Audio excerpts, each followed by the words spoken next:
안녕하세요. 저는 이제 내년이면 20살이 되는 고등학생입니다. 간호사가 되고 싶어 간호학과에 진학을 준비하고 있습니다. 세상을 찬란한 것, 어슴푸레하게 밝은 것, 그늘진 것으로만 구분할 수 있는 사람들이 있습니다. 저희 아버지 역시 그런 사람들 중 하나였습니다. 시력이 소실되어 앞을 볼 수 없다는 것은 당신뿐만 아니라 가족들까지 이를 악물고 버텨야 하는 억겁의 시간이었습니다. 그런 아버지께서 당신이 보시던 것들 중 가장 찬란한 것은 무엇이었을까 늘 궁금했습니다. 오늘 저희 아버지께서 보셨던 것들 중 가장 찬란했던 그것에 대해 짧지 않았던 그동안의 이야기를 그려보려 합니다. 제가 아주 어렸을 때 이야기라 제 머릿속 기억들과 아버지께서 들려주신 이야기를 바탕으로 작성해 볼게요. 저희 아버지께서는 처음부터 앞을 보지 못하셨던 건 아니었습니다. 그때가 제가 5살 때쯤이니 아버지 나이로 30 정도의 나이였겠네요. 비명과 울음소리가 가득한 공간에 어머니와 함께 갔었어요. 그곳에 있는 사람들처럼 절규하듯 눈물을 흘리는 어머니의 손에 끌려갔다고 하는 게 더 맞는 표현일 것 같습니다. 그곳에서 붉은 피로 범벅이 된 아버지를 마주했습니다. 침대에 누워 저를 바라보는 퉁퉁 부은 얼굴은 사실 아버지가 맞는지 가늠하기 어려운 정도였어요. 이유를 알 수 없이 심장이 두근두근 무섭고 두려운 기분이었던 것 같습니다. 저는 바짝 긴장한 상태로 가만히 서서 아무것도 할 수가 없었어요. 저의 5살은 그러했습니다. 어떤 말이 오고 갔는지 알 수 없었지만 정확히 기억나는 건 아버지가 태어나고 돌아오셨던 날입니다. 아버지께서는 교통사고로 앞이 보이지 않는 상태가 되었습니다. 앞서 말씀드린 응급실에 피떡이 든 채 누워있던 아버지께서는 더 이상 저를 두 눈에 담지 못하셨어요. 아버지가 태어나기 전까지 어머니와 저, 단 둘이 있는 집에서는 늘 찢어지는 절규와 같은 울음소리가 반복되었습니다. 어머니는 방문을 닫고 매일 밤마다 엉엉 우셨어요. 그렇게 자연스럽게 알게 되었던 것 같습니다. 아버지께서 앞이 보이지 않는다는 것과 그것은 매우 슬프고 고통스러운 일이라는 것을요. 매일 그렇게 소리내어 울던 어머니께서는 아버지께서 퇴원을 하시던 날 집을 나가 다시 돌아오지 않으셨습니다. 아빠, 엄마 왜 안 와? 고은아, 이제 엄마 안 와. 엄마가 저 멀리 가서 살고 싶다고 해서 아빠가 보내줬어. 저 멀리? 그게 어딘데? 아주 멀리, 저기 멀리. 잘 보이지 않는 눈 대신 아버지께서는 커다란 손바닥으로 제 머리를 쓰다듬어 달래주셨습니다. 그렇게 제 앞에서 짐짓 덤덤하게 어머니를 보내줬다고 말씀하시던 아버지께서는 아버지가 태어나기 전 방문을 닫고 엉엉 울던 그때의 어머니처럼 새벽 늦게까지 이불을 뒤집어 쓰고 꺼이꺼이 울음을 터뜨리셨어요. 열린 방문 사이로 비집고 나오는 숨 넘어가는 소리에 자꾸 다시 감기려는 눈을 비비며 아버지의 등을 바라보다 으앙하고 저까지 눈물이 터졌습니다. 그리고 이어지는 아버지의 행동에 저는 거짓말처럼 눈물을 뚝 그칠 수밖에 없었어요. 갑자기 등 뒤에서 들려오는 제 울음소리에 놀라셨는지 황급히 자리에서 일어나시다 문에 그대로 부딪혀 넘어지셨거든요. 그때 문의 모서리에 찍혀 상처가 난 아버지의 이마와 발등이 아직까지 기억 속에 선명합니다. 저의 눈물로 아버지를 다치게 했던 첫 번째 날이었어요. 적응되지 않은 시야 속에서 겪어야 하는 고통들. 저는 그 공포를 감히 지금도 알지 못하지만 당황한 몸짓으로 당신 몸에 상처 난 것도 모르고 저를 달래기 위해 방문을 활짝 열어젖히는 아버지의 모습을 보며 반사적으로 학습되었던 것 같아요. 소리내어 울지 말자. 그 후로 아버지께서 이불을 뒤집어 쓰고 눈물을 흘리는 날엔 그런 아버지의 등을 하염없이 바라보며 함께 눈물을 흘렸습니다. 가족은 사랑하니까 함께 사는 거라고 했던 엄마. 그런 엄마가 더 이상 나와 함께 살지 않는다는 것은 곧 사랑하지 않는다는 의미와도 같았습니다. 제가 어머니로부터 버림받은 아이가 되었다는 슬픔보다 아버지도 저처럼 어머니에게 버림받았다는 사실이 더 슬펐습니다. 그때의 감정으로 슬프다기보다는 우리 아빠가 너무 불쌍하다 라는 것에 더 가까웠겠네요. 앞도 볼 수 없고 그래서 아무것도 할 수 없는 아버지는 5살짜리 딸이 옆에 있다 한들 홀로 있는 외톨이처럼 보였으니까요. 저희 집은 그림자가 드리워졌습니다. 저는 아버지에게 기쁜 목소리만 들려드리려 애를 썼어요. 더 큰 목소리로, 더 밝은 목소리로 아버지께 말을 걸고 노래를 불렀습니다. 제가 유치원에서 배워온 춤을 추고 율동하는 것은 아버지께서 보실 수가 없으니 저는 배워온 노래를 부르며 이렇게 말했어요. 아빠, 나 지금 춤추고 있어. 유치원에서 배웠어. 나비춤이야. 그럼 그 말을 들은 아버지께서는 나비춤이 어떤 것인지도 모르면서 자리에서 벌떡 일어나 당신이 생각하는 나비 율동을 함께 해주시곤 했습니다. 그 장면은 오로지 저만 볼 수 있었지요. 얼마 전 TV에 방영했던 유명한 드라마 우리들의 블루스라는 제목을 보면 그때가 생각나곤 했습니다. 우리들의 블루스, 아빠와 나의 블루스. 어둠이 드리워진 저희 집에서 몇 안 되는 기억에 남는 빛나는 순간 중 하나였습니다. 물론 아버지와 싸우기도 했습니다. 5살짜리 아이가 아버지와 싸웠다는 표현이 조금 이상하지만 아버지께서 앞을 보지 못하게 된 이후부터 저는 집에 불을 끄는 걸 싫어했었거든요. 그런데 불을 켜지 않아도 되는 대낮이나 잠을 자야 하는 늦은 밤까지 불을 켜고 있으니 아버지께서 화가 나신 것이지요. 서고은, 너 아빠 안 보인다고 놀리는 거야? 아빠도 스위치 만져보면 다 알아. 왜 자꾸 한밤중에도 불을 켜놓는 건데? 싫어, 불 켜놔. 끄지 마. 얼른 이불 덮고 넷내해야지. 불 끄고. 툭 하고 스위치를 꺼버린 아버지가 다시 잠자리에 들고 나면 저는 귀신처럼 일어나 몰래 불을 켜두곤 했습니다. 그렇게 불이라도 켜고 있으면 아빠가 조금이라도 앞을 보실 수 있지 않을까 했었어요. 지금은 불 켜는 것과는 아무 연관이 없다는 걸 알지만 그때는 그렇게 굳게 믿고 있었던 것 같습니다. 그러던 어느 날 아버지께서 저를 불러다가 말씀하셨습니다. 고은아, 아빠 이제 회사 다닐 거야. 앞을 볼 수 없는 저의 아버지께서는 예전에 하시던 일을 계속 하실 수가 없었습니다. 하지만 원래 근무하시던 회사에서 아버지가 하실 수 있는 일을 따로 마련해 드린 것 같았어요. 아빠, 그럼 나 유치원 갈 때 아빠도 회사에 가야 해? 응, 그럼 아빠도 회사로 가야지. 가서 열심히 일해서 우리 고은이 맛있는 거 사줘야지. 저는 그렇게 매일 아침 아버지와 함께 손을 잡고 길을 걸었습니다. 갑자기 시력을 잃게 된 아버지의 걸음걸이는 이전에 비해 매우 느린 속도였지만 저는 오히려 아버지와 손을 잡고 천천히 길을 걷는 그 시간들이 좋았던 것 같아요. 매일 아침마다 소풍을 가는 들뜬 마음으로 아버지의 손을 놓지 않고 아버지의 회사까지 걸었어요. 아버지와 걷고 버스를 타고 회사에 도착하면 유치원 집 봉고차가 회사까지 와주어 저는 그걸 타고 유치원으로 갔었습니다. 고은아, 이제 아빠 혼자 갈 수 있는데 아빠 길도 다 외우고 하나도 안 무서운데 고은이도 이제 다른 친구들처럼 유치원에 늦지 말고 집에서 바로 타고 가. 싫어. 아빠 데려다 줄 거야. 선생님이 천천히 와도 된다고 했어. 저는 워낙 어렸을 때의 일이라 이 부분이 잘 기억이 나지 않지만 훗날 아버지께 들으니 제가 유치원에 가서 선생님을 붙잡고 부탁을 드렸다고 합니다. 선생님, 저희 아빠가 눈이 아프셔서요. 앞이 안 보여요. 이제 회사에 가야 하는데 엄청 무서울 거예요. 그래서 아침마다 제가 아빠를 바래다 주고 올게요. 제 말에 선생님은 흔쾌히 그렇게 하라고 말씀하셨고 아버지께 전화를 드려 혹시 괜찮으시다면 유치원 봉고차로 회사에 출근하시는 건 어떠시겠냐고까지 했다고 합니다. 아버지께서 거절을 하시기를 고은이가 아침에 함께 가는 길들을 너무 좋아한다고 늦는 것만 괜찮다면 매일 손잡고 걸을 수 있고 제잘거리는 고은이의 목소리를 들으며 출근하고 싶다고 하셨다고 해요. 아버지께서도 그 시간들이 싫지 않으셨던 것이었습니다. 아버지의 솔직한 이야기를 들으신 선생님께서 저를 회사가 위치한 동네에 등원 차량을 회사에서 타고 올 수 있도록 지도해 주셨어요. 고은이 아버님, 회사 앞에서 바로 탈 수 있도록 차량 시간 배치해 두었으니 시간에 맞춰 탈 수 있도록만 해주세요. 그리고 고은이한테 필요한 거 있으면 언제든지 저희한테 말씀해 주세요. 고은이 저희가 더 잘 챙기도록 하겠습니다. 원에 머무르는 동안만이라도 고은이 걱정 마시고 마음 놓으세요. 아버지께서는 선생님의 그 말을 듣고 왠지 더 무거운 마음이 되어 몇 번이고 감사 인사를 드렸다고 합니다.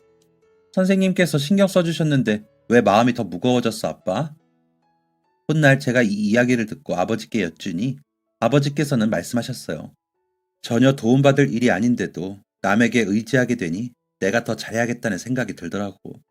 잘 살고 성실히 살아서 받았던 도움을 꼭 갚고 조금이라도 고마운 마음을 표시해야겠다는 생각이 들었어. 너를 돌봐주시고 가르쳐주시는 선생님이 이렇게 좋은 분이라고 생각을 하니 2배, 3배 감사했지. 감사함에 마음이 무거웠지. 저와 아버지는 그렇게 유치원 선생님의 센스 있고 마음 따뜻한 배려로 아침 시간을 같이 걷고 다정하게 버스에 오르며 아버지의 회사까지 함께 할 수 있었습니다.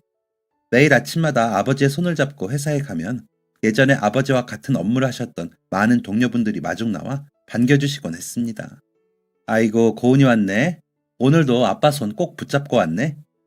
고은아, 아직 유치원 차 안 왔으니 초코파이 하나 먹고 가. 아버지와 비슷한 또래의 회사 아저씨들은 아버지의 직장 동료이자 오랜 친구 같은 좋은 분들이셨습니다. 아버지도 유독 그 사이에 있을 때 편안하고 안정적으로 보이셨어요. 하지만 아침마다 회사로 가는 길이 평탄하고 좋지만 않았습니다. 아버지의 손을 꼭 붙잡고 걸어가야 했지만 그런 아버지에 비해 저는 키가 너무 작은 어린이라 아버지께서 제 손을 잡으면 한쪽으로 치우쳐진 몸을 하고 캄캄한 앞을 걸으셔야 했습니다.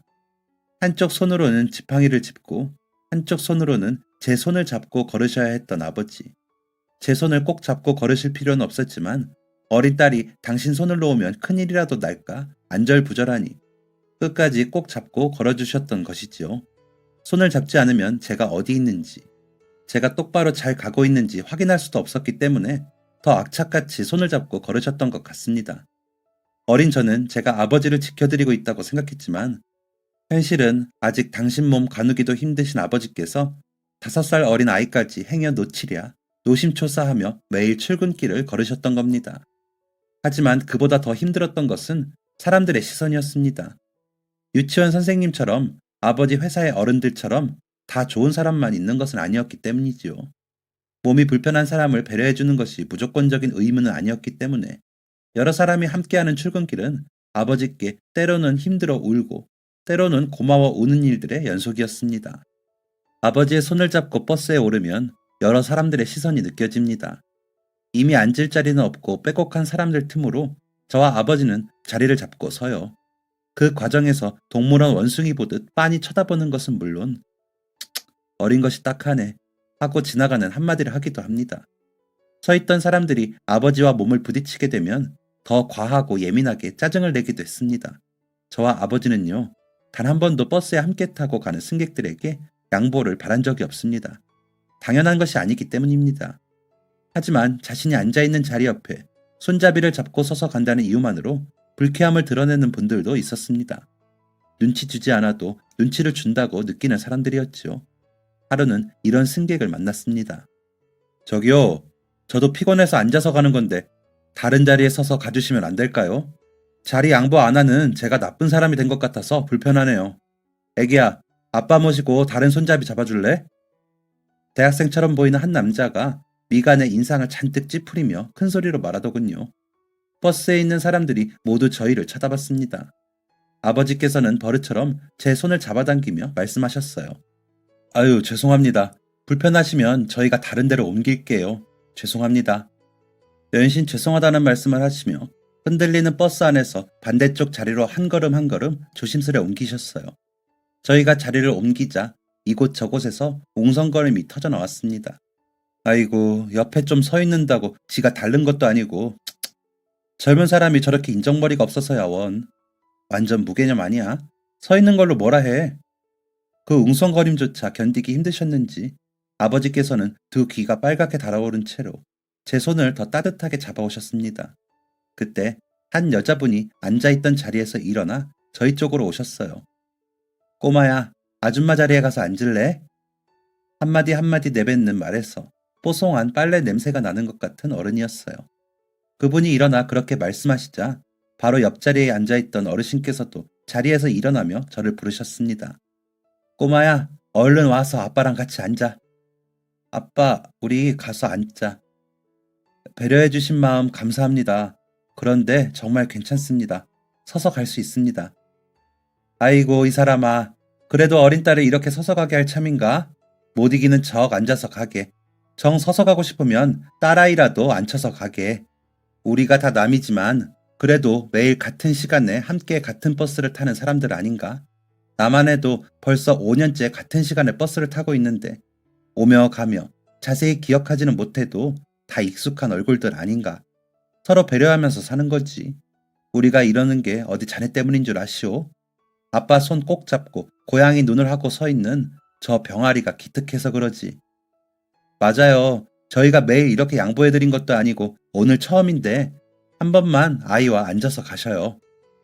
정말 괜찮은데. 너무 부담스러우시면 앉아서 가시는 동안 제 가방이라도 들어주세요. 결국 두 분의 배려로 저와 아버지는 자리에 나란히 앉아 가게 되었습니다. 옆에 계시던 어르신께서는 하차를 하시고 빨래 냄새가 나는 아주머니가 저희 옆에 서서 가고 계셨어요. 내 돈 가시는 것 맞죠? 네? 아, 저도 매일 같은 정류장에서 내리거든요. 제가 직업 특성상 사람 얼굴을 잘 기억해서 불쾌하셨다면 죄송합니다. 아닙니다, 아닙니다. 이렇게 자리까지 양보해 주시고 감사하진 못할 망정 불쾌라뇨. 정말 감사합니다. 아버지께서는 연신 그 아주머니께 감사 인사를 하셨어요. 그러다 보니 어느덧 내려야 할 정류장에 도착하였고 저희 세 사람은 같이 하차를 하게 되었습니다. 함께 내린 정류장에서 잠시 침묵이 오고 갔어요. 그러다 제가 먼저 인사를 했습니다. 아줌마, 감사합니다. 이제 안녕히 가세요. 응, 그래.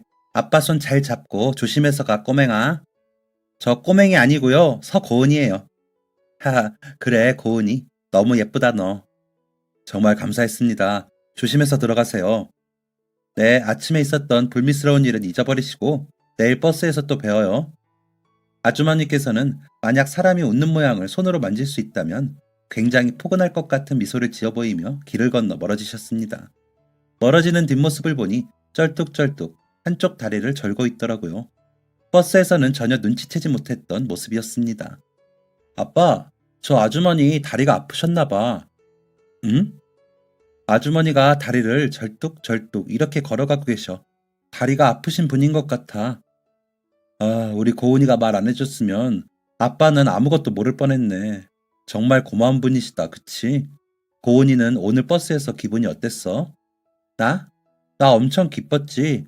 예쁜 아줌마가 우리 앉아서 갈 수 있게 해주시고 내리고 나서 나 예쁘다고 해주셨잖아. 응, 우리 고은이 그랬구나. 앞으로도 누가 자리 양보해주면 감사합니다 인사하고 마음속으로도 감사해야 하는 거야. 알겠지? 버스에 타는 사람은 누구나 다 피곤하고 힘들어서 자리에 앉아서 가고 싶어 해. 그런데도 불구하고 자리를 양보해준다는 건 정말 감사한 일이야. 오늘 받은 만큼 아빠랑 고은이도 다른 분들한테 자리 양보해주고 비켜주고 배려해주고 그렇게 사는 거야. 우리 고은이 잊으면 안 된다. 알았지? 아버지께서는 손을 더듬어 제 어깨에 있는 가방을 대신 들어주시며 말씀하셨습니다. 아버지 회사까지 걸어가는 길 내내 머릿속으로 생각했습니다. 자리 양보, 배려, 그리고 신기하게 빨래 냄새가 났던 아줌마의 얼굴. 다음 날에도 저희는 같은 시간에 같은 버스를 탔어요. 열심히 시선을 맞춰가며 어제 그 대학생 아저씨가 있는지 살폈지만 다행히 없는 것 같았습니다. 맨 뒷줄에서 두 번째 앞줄에 어제처럼 나란히 앉아서 가고 있는 두 분이 보였습니다. 괜스레 반가운 마음이 들었지만 아버지께서는 그 모습이 보일 리 없으니 일부러 큰 소리로 인사를 하진 않았습니다. 하지만 어쩐 일인지 아버지께서 계속해서 뒷자리 쪽으로 걸어 들어가시더군요. 어느 정도 거리가 가까워지자 아주머니께 반갑게 인사를 건네셨습니다. 안녕하세요. 고은이도 안녕. 아줌마 기억나지? 네, 기억나요. 네, 안녕하세요. 어제는 감사했습니다. 하하, 아니, 뭐 만날 때마다 계속 감사하다고 인사해 주실 거예요? 이제 지나간 일인데, 오늘은 저 양보 안 해드릴 거예요. 네, 이제 양해 주셔도 제가 절대 앉지 않을 겁니다. 제가 사양하겠습니다. 아니에요. 그래도 가끔 나눠 앉아요. 그럴 수 없습니다. 고은이가 제 다리 보았나 보군요. 괜찮습니다. 편하게 말씀하셔도. 10년 넘었어요. 그래서 완전 적응했고. 그러니까 그럴 수 없지 않습니다. 아주머니와 대화를 나누는 아버지의 얼굴을 올려다보는데 꽤 활짝 웃고 계셨던 것 같아요. 그래서 저도 덩달아 아주머니를 보며 활짝 웃어 보였어요. 아주머니께서는 그런 제 어깨에 걸린 가방을 들어주셨습니다. 그렇게 또 한 번 같은 정류장에 함께 내리게 된 저희 세 사람. 쭈뼛쭈뼛 인사를 건네려는 아버지께 아주머니께서 뜻밖의 말씀을 하셨습니다. 저 이 동네 복지센터에서 일해요. 복지센터? 그게 뭐지? 잘 모르겠다는 눈으로 아주머니와 아버지를 번갈아 쳐다보았습니다. 우리 예쁜 고은이는 유치원이 외동이네. 근데 매일 아빠 데려다 주는 거야, 고은이가? 네, 맞아요. 아이고, 그 마음씨도 예뻐라. 저 괜찮으시면 이따 여기로 연락 한 번만 주세요. 다른 뜻이 있는 건 아니고 제 몸도 이렇고 제가 하는 일이 있다 보니 혹시 도움 될 만한 것 있으면 같이 공유드리고 싶어서요. 꼭 연락 주세요. 편안하게.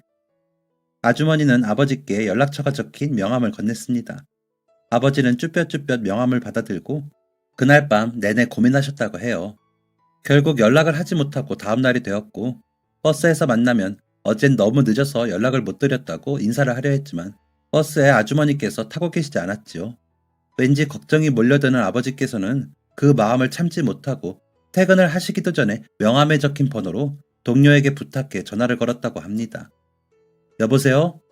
아, 안녕하세요. 저 버스에서 배웠던 고은이 아빠입니다. 아, 안녕하세요. 제가 오늘 일찍 출근을 하게 되어서 못 뵈었네요. 별일 없으셨죠? 네, 그럼요. 연락드리기로 했는데 어제 못 드려서. 오늘 이렇게 연락 주셨잖아요. 제가 혹시나 도움드릴 만한 게 없을까 찾아봤는데 혹시 강아지 좋아하세요? 강아지요? 네, 생각하시는 그 강아지 맞아요. 아무래도 매일 이렇게 고은이랑 같이 다니시는 게 심적으로 부담이 되실 것 같아서 안내견 입양 받으시면 어떨까 해서 자료를 조금 찾아봤어요. 일단은 매일 다니는 직장도 있으시고 해서 조건은 되실 것 같더라고요.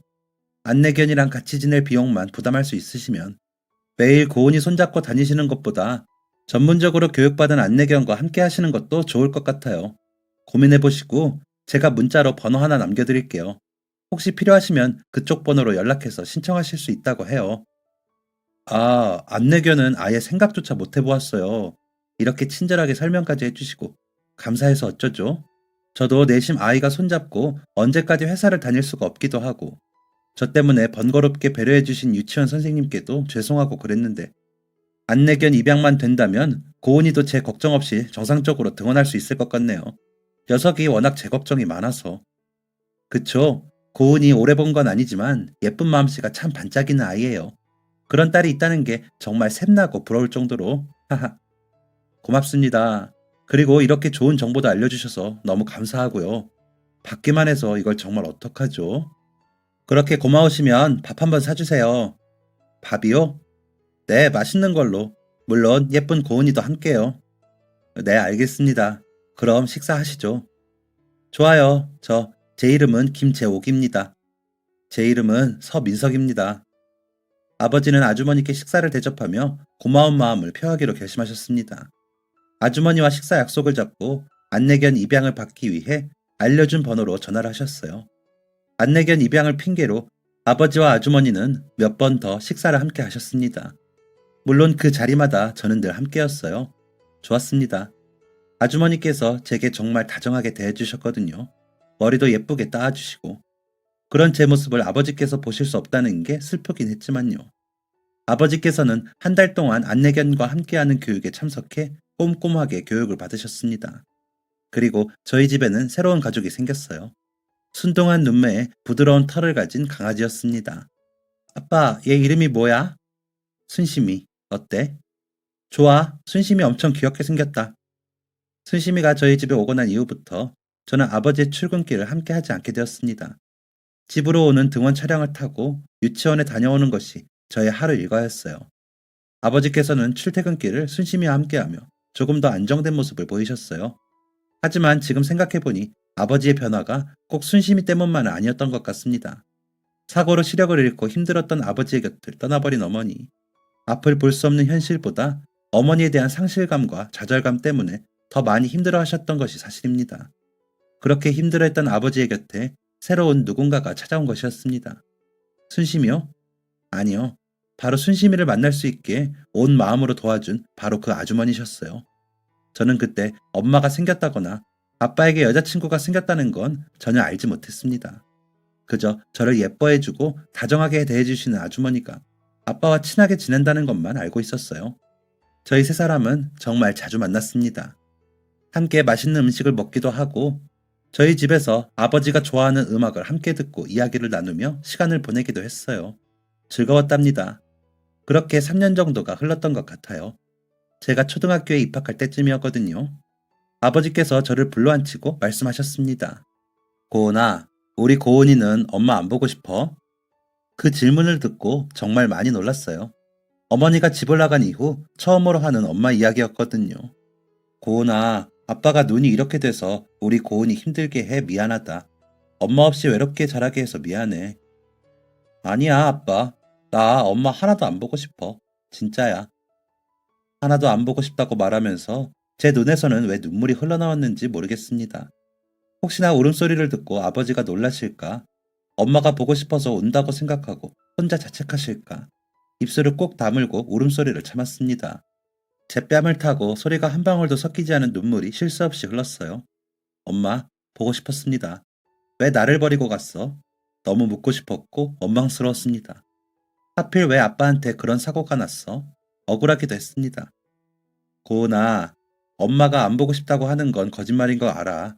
우리 고은이한테 너무 어렸을 때부터 힘든 일이 생겨서 너무 일찍 철들고 있는 건 아닌지 아빠가 너무 미안해. 고은아, 하지만 이 말은 아빠가 꼭 해야 할 것 같아서. 엄마는 이제 집으로 돌아오지 않을 거야.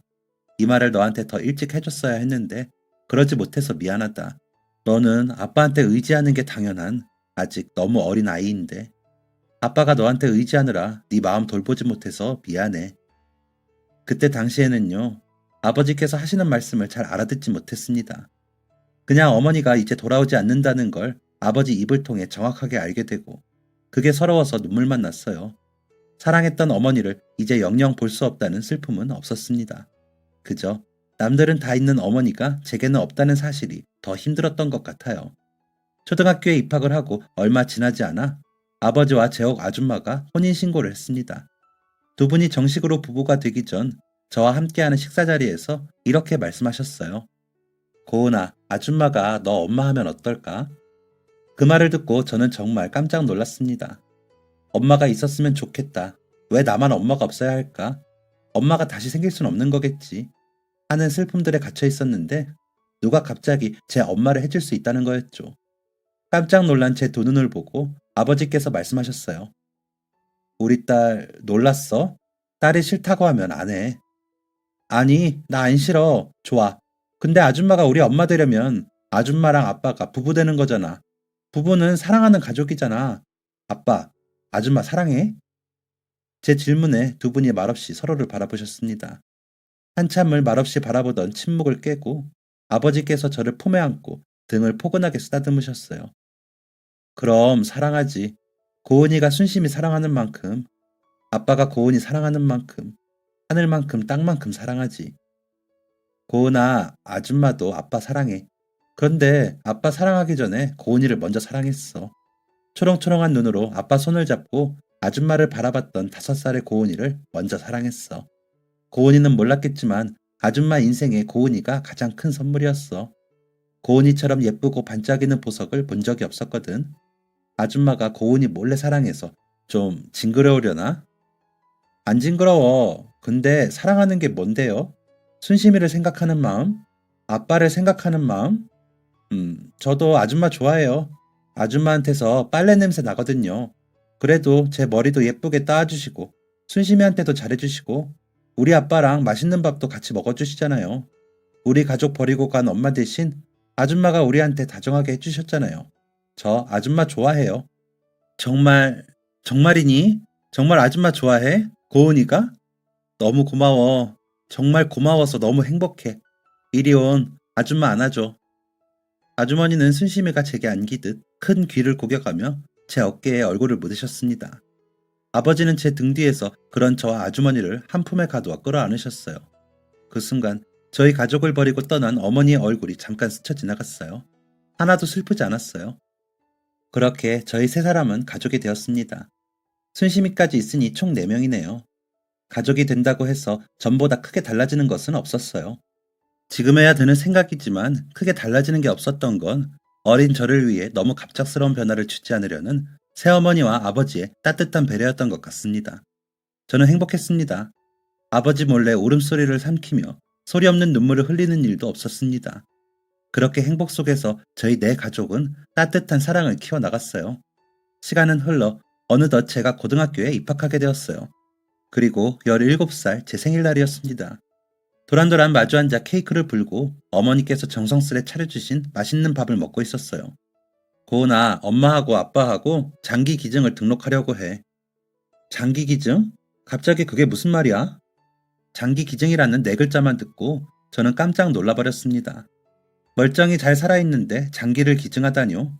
놀라서 눈물부터 고이려는 저를 어머니께서 급하게 달래셨어요. 아니야, 아니야, 여보. 그렇게 앞뒤 다 잘라먹고 이야기하면 어떻게 해? 지금 장기를 기증하겠다는 게 아니라 나중에 세월이 흘러서 엄마 아빠가 숨을 거두게 되면 그때 필요로 하는 사람들에게 장기를 기증하겠다는 거야. 아, 우리도 지금 아빠 각막 이식해 주실 분 간절하게 기다리고 있지? 기다리고 있지. 응, 세상엔 우리처럼 간절히 이식을 기다리고 있는 사람들이 많아. 그래서 우리가 기다리는 만큼 나중에 우리도 누군가에게 도움이 될 수만 있다면 하는 생각에 아빠랑 같이 결정하게 됐어. 엄마랑 아빠는 사람들에게 희망이 되어주고 싶어, 고은아. 어머니 아버지께서는 그렇게 4호 장기기증을 등록하셨습니다. 사회복지사인 어머니께서는 업무적으로 사람들을 돕고 베푸는 것뿐만 아니라 일상 속에서도 남들을 돕는 것에 진심인 분이셨어요.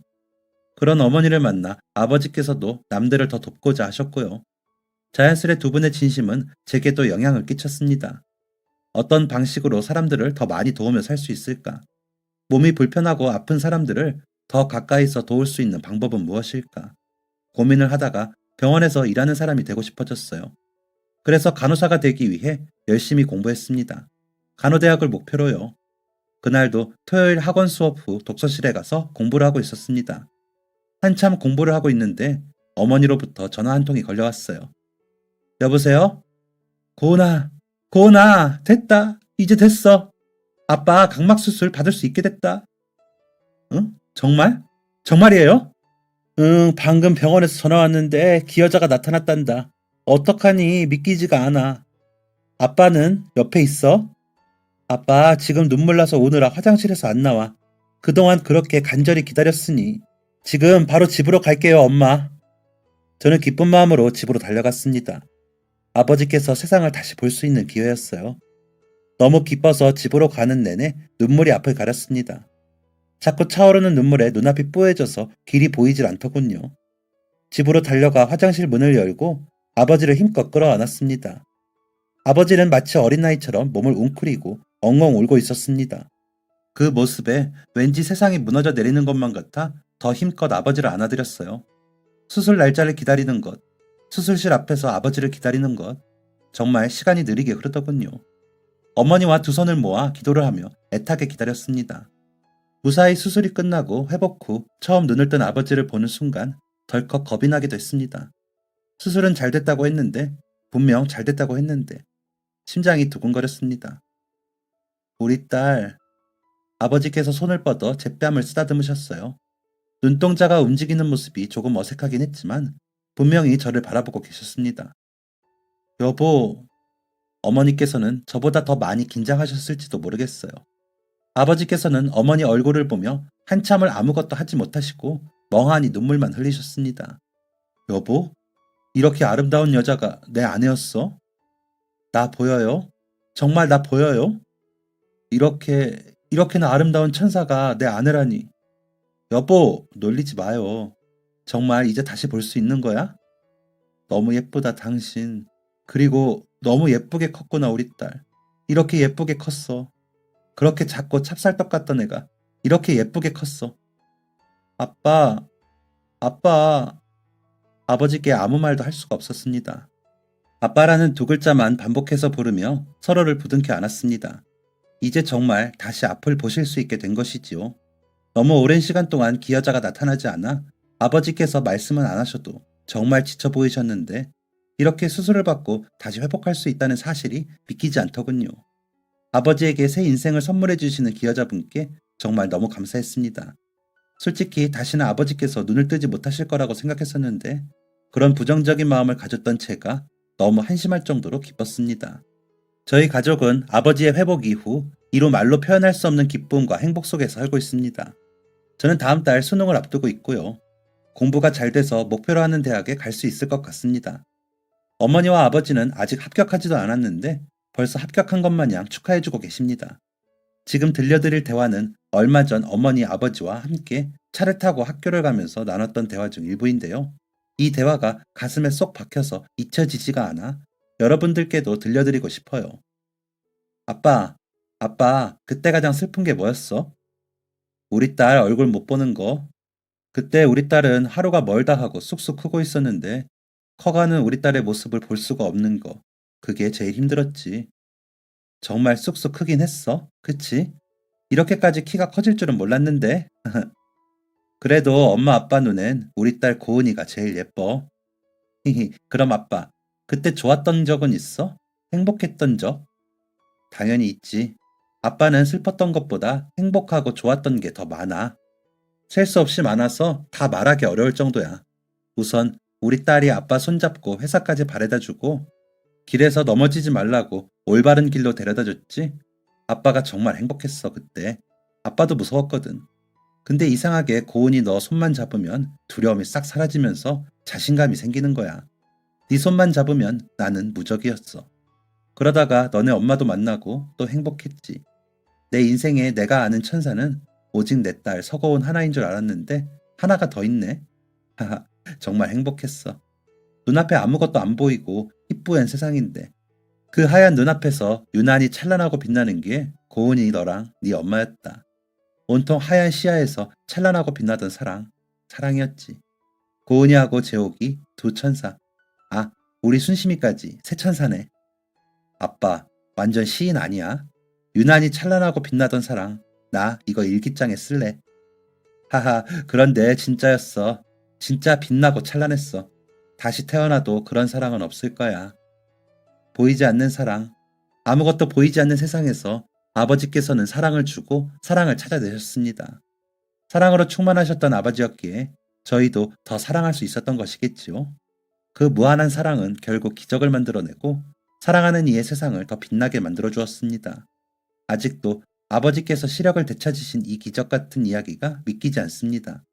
가끔은 너무 자연스러운 지금 이 거짓말 같은 상황에 그때 일이 오히려 더 가짜처럼 느껴지기도 합니다.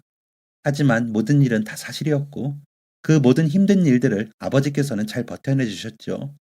당신 몸 하나 견디기 힘들었을 텐데도 어린 딸을 품에 안고 보이지 않는 길거리에서 딸의 손을 꼭 잡고 그 희뿌연 세상 속에서도 꿋꿋하게 자신만의 사랑을 이뤄내신 아버지. 누가 봐도 오르막길이고 흙길이라 걸을수록 힘들어질 길이라는 걸 알면서도 따뜻한 손을 내밀어 한 가족의 슬픔을 행복으로 바꾸어준 어머니. 진정한 사랑이란 무엇인지를 알게 하고 보이지 않는 곳에서 사랑을 만들어준 어머니. 두 분이 계시기에 저도 행복한 사람으로 성장할 수 있었습니다. 이 행복이 깨지지 않도록, 이 행복이 영원할 수 있도록 저희 안에서 키운 사랑을 밖으로 베풀며 지금 이 순간에도 힘든 고비를 견뎌내고 있을 사람들을 돕고 사랑하며 살아보려고 합니다. 이야기를 들어주신 여러분들도 고비를 견뎌내면 또 다른 사랑과 행복이 기다리고 있다는 것을 늘 잊지 마세요. 저도 절대 잊지 않고 사랑하며 살겠습니다. 제 사랑이 여러분 모두에게 닿을 수 있을 그날까지 저도 여러분도 모두 파이팅입니다. 내일은 오늘보다 더 행복하기를 바랍니다. 이야기 들어주셔서 감사해요. 감사합니다. 지금까지 사연 들어주셔서 감사합니다. 사연이 재밌으셨다면 구독과 좋아요를 눌러주세요. 감사합니다. 안녕히 계세요.